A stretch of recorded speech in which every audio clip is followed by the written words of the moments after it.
नमस्कार, मी श्वेता भालकर. परब आपण पाहताय साम टीव्ही न्यूज आणि आता बातमी आहे अहमदनगरमधून. अहमदनगरच्या पुणतांब्यामध्ये रेल नको आंदोलन करण्यात आले. अनेक रेल्वे गाड्यांचा पुणतांबा जंक्शनवरील थांबा बंद केल्यामुळे ग्रामस्थ आक्रमक झालेले आहेत. रेल्वे प्रशासनाविरोधात ग्रामस्थांनी आंदोलन केले. आंदोलनाच्या पार्श्वभूमीवर मोठा पोलीस बंदोबस्त ठेवण्यात आलाय.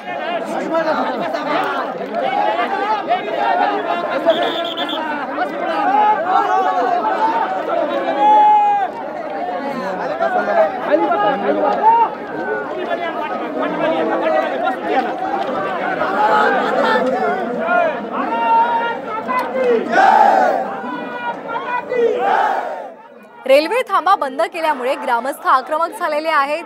रेल रोको आंदोलन त्यांनी केलेलं आहे. अनेक रेल्वे गाड्यांचा पुणतांबा जंक्शनवरचा थांबा बंद का केला असा संतप्त सवाल हे ग्रामस्थ आता करत आहेत. रेल्वे प्रशासनाच्या विरुद्ध अहमदनगर जिल्ह्यातील पुणतांबा गावामध्ये रेल्वे प्रशासनाच्या विरुद्ध ग्रामस्थ आक्रमक झालेले आहेत आणि हजारोंच्या संख्येने पंचक्रोशीतील ग्रामस्थ जे आहेत ते एकवटले आणि आज त्यांनी थेट रेल्वे मार्ग अडवलेला आहे. आपण या दृश्यांमध्ये बघितलं तर आता हे पुणतांबा जंक्शन आहे आणि या ठिकाणाहून जाणाऱ्या रेल्वे अडवण्याचा आज जो आंदोलन आहे तो या ग्रामस्थांनी छेडलेला आहे. अनेक मागण्या त्यांच्या रेल्वे प्रशासनाकडे आहे. वारंवार पाठपुरावा करूनही मागण्या मान्य होत नाहीयेत. त्यामुळे महिला असतील, पुरुष असतील, शालेय विद्यार्थी असतील, सगळेच आता या रेल्वे ट्रॅकवरती उतरलेले आहेत आणि रेल्वे प्रशासनाच्या विरुद्ध आपला रोष व्यक्त करतायत. आपल्यासोबत काही ग्रामस्थ आहेत. काय हे आंदोलन करण्याची वेळ आली? काय तुमच्या मागण्या आहे नेमक्या?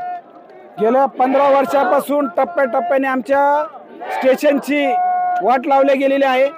पूर्वी शिर्डी लाईन होताना सर्व रेल्वे इथं थांबतील असं आश्वासन आम्हाला दिलेलं होतं, परंतु आज एकही गाडी आमच्या इथं थांबवत नाहीये. आज हे शेवटचा घटका घेणारं स्टेशन आहे. आज जर आम्ही क्रांती केली नाही तर आमचं स्टेशन बंद होणार आहे.